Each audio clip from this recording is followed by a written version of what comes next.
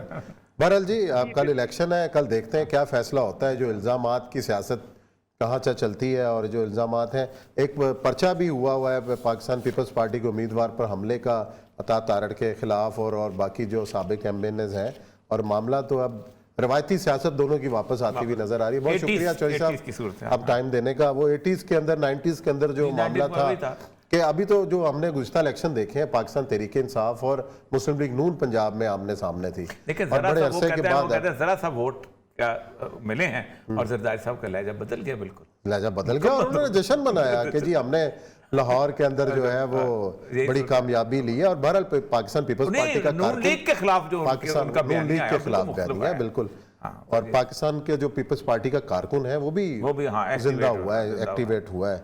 تو چلیں ناظرین, یہاں بریک لیتے ہیں, بریک کے بعد آتے ہیں اور پھر ذکر کریں گے حق دو گوادر تحریک کا, کہ جو وزیر اعظم پاکستان کے نوٹس کے باوجود مذاکرات کامیاب کیوں نہیں ہو رہے.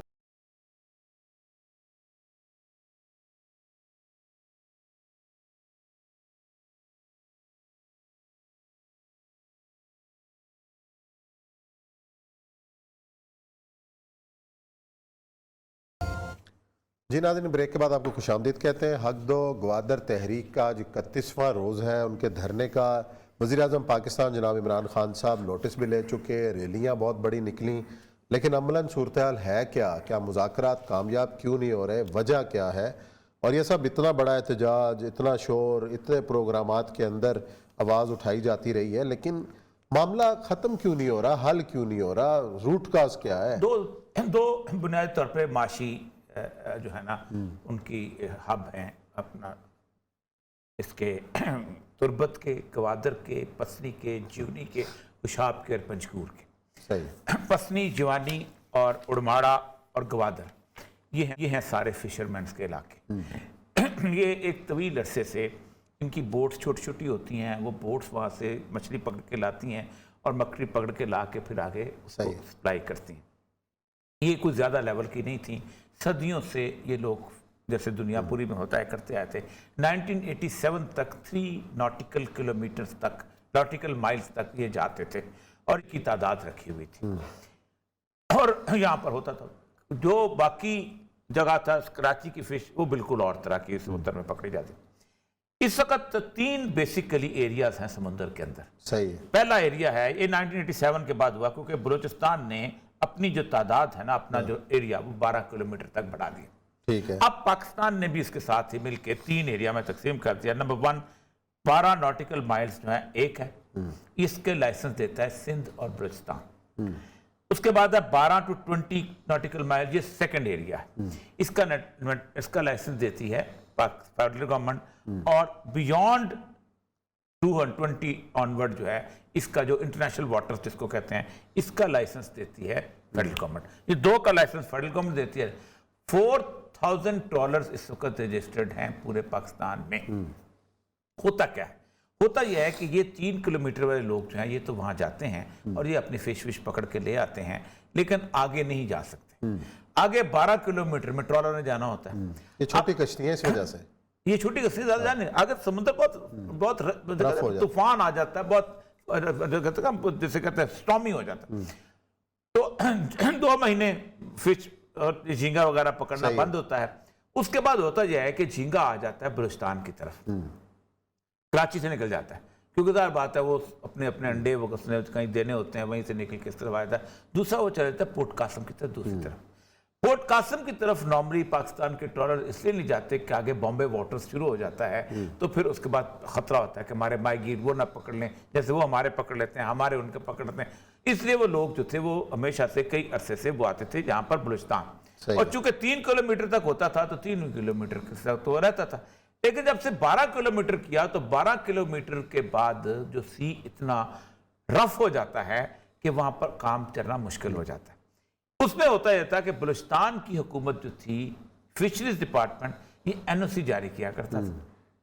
اب یہ ہدایت الرحمان صاحب کو بھی پتا ہے کہ NOC کیسے جاری ہوتا تھا۔ لیاری کے اندر 4 لوگ بیٹھے ہوتے تھے، اور جو اس طرح ہمارے کرپشن موجود ہے، اتنے پیسے دو تو ٹرالر کا لائسنس لے لو۔ اب یہ ٹرالر کے لائسنس ہولڈر جو تھے یہ پورے پاکستان، فیڈرل گورنمنٹ بھی دیتی تھی، یہ بھی دیتی تھی، اور وہ یہ کام وہاں کرتے رہتے تھے۔ ریسنٹ فنامنا یہ ہوا ہے کہ جو پاکستان کا انٹرنیشنل سی ہے بیونڈ 20، اس میں چائنیز ٹرالر جو تھے انہوں نے آنا شروع کیا۔ فیڈرل گورنمنٹ یہ کہتی ہے کہ ہم نے تو کسی کو لائسنس دیا، لیکن وہ کہتے ہیں، پوری دنیا کی خبریں یہ ہیں کہ چائنیز جو ہیں وہ اس وقت پاکستان کے فش کے اوپر چائنیز کی نظر ہے۔ اچھا، اس میں ہوتا یہ ہے کہ جو بڑا ٹرالر یہ کرتا ہے کہ وہ زندہ مچھلی پکڑ لیتا ہے اور ذرا سی ڈیڈ ہوتا ہے، ڈیڈ کو واپس کر دیتا ہے۔ اب گوادر کے لوگ جو ہیں وہ کہتے ہیں کہ ہمارے ہاں ڈیولپمنٹ تو ہو نہیں رہی، کیونکہ جس وقت یہ پلان بنا تھا، میں اس پلان کے اندر موجود تھا، اس پلاننگ کے اندر پلان یہ تھا کہ وہاں جو بھی فیکٹری لگے گی بلوچستان کے لوگوں کے لیے ٹریننگ کی ایک فیسلٹی دی جائے گی، تاکہ وہ عام جاب چھوڑ کے ایک ٹیکنیکل ٹریننگ، جیسے ٹیفٹا ہے، جیسے ڈیفٹیک ہے، کہ اس نے اگر کوئی اور فیکٹری اس کی ٹریننگ لے تاکہ وہ ان کو اچھی امپلائمنٹ مل سکے، لیکن وہ تو انہوں نے نہیں لگائیں۔ انہوں نے تو سارے کا سارا ہوا یہ ہے کہ جس دن یہ شروع ہوا ہے 92 کے سنگار سکیم ہوا ہے، پاکستان کا ہر پراپرٹی ڈیلر وہاں پہنچ گیا اور اس نے وہاں جو بھی زمین جیسے خریدنا شروع کی وہ شروع کر دیا۔ اس کا جب ان کے ساتھ لڑائی ہوئی تو پھر پاکستان کی کامپرس پارٹیاں آ گئیں۔ اب وہاں پر جو فشریز کا انچارج وہاں پر بیٹھا ہوا ہے وہ ہے بات ہے باپ کا، یا ہوتا ہے نختر مینگل کا، یا وہ نہیں چاہتا کہ یہ ٹرالر جو ہے اس سے ڈائریکٹلی ڈیل وہ ہم دیں۔ اب ٹرالر بند ہوں گے تو وہ بھتا بند ہوگا، یہ ہے بیسک کمائی بند ہو رہی ہے بہت سارے لوگ۔ اچھا، وہ کہتے ہیں جی یہ کہتے ہیں ہمارے ساتھ ڈیل کرو، ٹرالر کا لائسنس جب گوادر سے دیا جائے تو گوادر سے دے دو، لیکن گوادر سے دے تو پھر پورا کا آپ کو سین چینج کرنا پڑے گا، پھر پسنی والے بھی مانگیں گے، پھر ارماڑا والے کی بھی مانگیں گے، پھر جیونی والے بھی مانگیں گے۔ یہ ایسا ایشو ہے کہ جس ایشو کے اندر مجھے کوئی ریسنٹ فیچر میں نظر نہیں آتا یہ معاملہ حل ہو، اس لیے کہ فیڈرل گورنمنٹ جو ہے وہ چائنا کے ساتھ ایگریمنٹ کر چکی ہے بیونڈ 20 کے بعد۔ 12 والے اتنے بڑے بڑے لوگ اس کے اندر انوالو ہیں۔ عثمان صاحب کبھی آپ ان کی ورتھ دیکھ لیں، ان کی کوٹھیاں دیکھ لیں ڈیفینس کے اندر، کراچی کے اندر یا باقی جگہوں کے اندر، تو آپ حیران رہ جائیں گے کہ وہ کیسے کیسے لوگ ہیں جو اس کے اندر $45 ملین کی آپ کی ٹریڈ ہے۔ اچھا، تو اس کے مقابلے میں ہدایت الرحمان بیچارہ کھڑا ہو گیا، ٹھیک ہے، اس نے بندے بھی اکٹھے کر لیے۔ اب یہ ایشو ایسا ہے کہ مجھے نہیں لگتا، لیکن بات چیت کے بغیر تو حل ہوگا کچھ نہ کچھ لے دے ہوگی، اور کہیں نہ کہیں بات مذاکرات میں تو ایسا ہی ہوتا ہے نا کہ ایک قدم پیچھے ہٹنا پڑتا ہے، کوئی ایک قدم آگے یہ بیسیکلی ہمارے ہاں سیریس ڈسکشن نہیں ہوتی، میں چاہتا ہوں اس پہ سیریس ڈسکشن نہیں کرتے۔ اب گوادر کے لوگ جو ہیں وہ کہتے ہیں کہ ہمارے ہاں ڈیولپمنٹ تو ہو نہیں رہی، کیونکہ جس وقت یہ پلان بنا تھا، میں اس پلان کے اندر موجود تھا، اس پلاننگ کے اندر پلان یہ تھا کہ وہاں جو بھی فیکٹری لگے گی بلوچستان کے لوگوں کے لیے ٹریننگ کی ایک فیسلٹی دی جائے گی، تاکہ وہ عام جاب چھوڑ کے ایک ٹیکنیکل ٹریننگ، جیسے ٹیفٹا ہے، جیسے ڈیفٹیک ہے، کہ اس نے اگر کوئی اور فیکٹری اس کی ٹریننگ لے تاکہ وہ ان کو اچھی امپلائمنٹ مل سکے، لیکن وہ تو انہوں نے نہیں لگائیں۔ انہوں نے تو سارے کا سارا ہوا یہ ہے کہ جس دن یہ شروع ہوا ہے 92 کے سنگار سکیم ہوا ہے، پاکستان کا ہر پراپرٹی ڈیلر وہاں پہنچ گیا اور اس نے وہاں جو بھی زمین جیسے جیسے خریدنا شروع کی وہ شروع کر دیا. اس کا جب ان کے ساتھ لڑائی ہوئی تو پھر پاکستان کی کامپرس پارٹیاں آ گئیں. اب وہاں پر جو فشریز کا انچارج وہاں پر بیٹھا ہوا ہے وہ ہے بات ہے باپ کا یا ہوتا ہے نختر مینگل کا، یا وہ نہیں چاہتا کہ یہ ٹرالر جو ہے اس سے ڈائریکٹلی ڈیل وہ ہم دیں. اب ٹرالر بند ہوں گے تو وہ بھتہ بند ہوگا. یہ ہے بیسک کمائی بند ہو رہی ہے بہت سارے لوگ. اچھا وہ کہتے ہیں جی یہ کہتے ہیں ہمارے ساتھ ڈیل کرو، ٹرالر کا لائسنس جب گوادر سے دیا جائے تو گوادر سے دے دو، لیکن گوادر سے دے تو پھر پورا کا آپ کو سین چینج کرنا پڑ گا. پھر پسنی والے بھی مانگیں گے، پھر ارماڑا والے کی بھی مانگیں گے، پھر جیونی والے بھی مانگیں گے. یہ ایسا ایشو ہے کہ جس ایشو کے اندر مجھے کوئی ریسنٹ فیچر میں نظر نہیں آتا یہ معاملہ حل ہو. اس لیے کہ فیڈرل گورنمنٹ جو ہے وہ چائنا کے ساتھ ایگریمنٹ کر چکی ہے بیانڈ 20 کی بات. 12 والے اتنے بڑے بڑے لوگ اس کے اندر انوالو ہیں. عثمان صاحب کبھی آپ ان کی ورتھ دیکھ لیں، ان کی کوٹھیاں دیکھ لیں ڈیفینس کے اندر، کراچی کے اندر یا باقی جگہوں کے اندر، تو آپ حیران رہ جائیں گے کہ وہ کیسے کیسے لوگ ہیں جس کے اندر $45 ملین کی آپ کی ٹریڈ ہے. اچھا تو اس کے مقابلے میں ہدایت الرحمان بیچارہ کھڑا ہو گیا، ٹھیک ہے، اس نے بندے بھی اکٹھے کر لیے. اب یہ ایشو ایسا ہے کہ مجھے نہیں لگتا لیکن بات چیت کے بغیر تو حل ہوگا کچھ نہ کچھ لے دے ہوگی اور کہیں نہ کہیں بات. مذاکرات میں تو ایسا ہی ہوتا ہے نا کہ ایک قدم پیچھے ہٹنا پڑتا ہے، کوئی ایک قدم آگے یہ بیسیکلی ہمارے ہاں سیریس ڈسکشن نہیں ہوتی. میں چاہتا ہوں اس پہ سیریس ڈسکشن ہو. چلیں جی ناظرین، پروگرام کا یہاں وقت ختم ہوتا ہے. کل انشاءاللہ پھر ملاقات کریں گے کچھ نئے موضوعات کے ساتھ. اپنا خیال رکھیے گا. اللہ حافظ.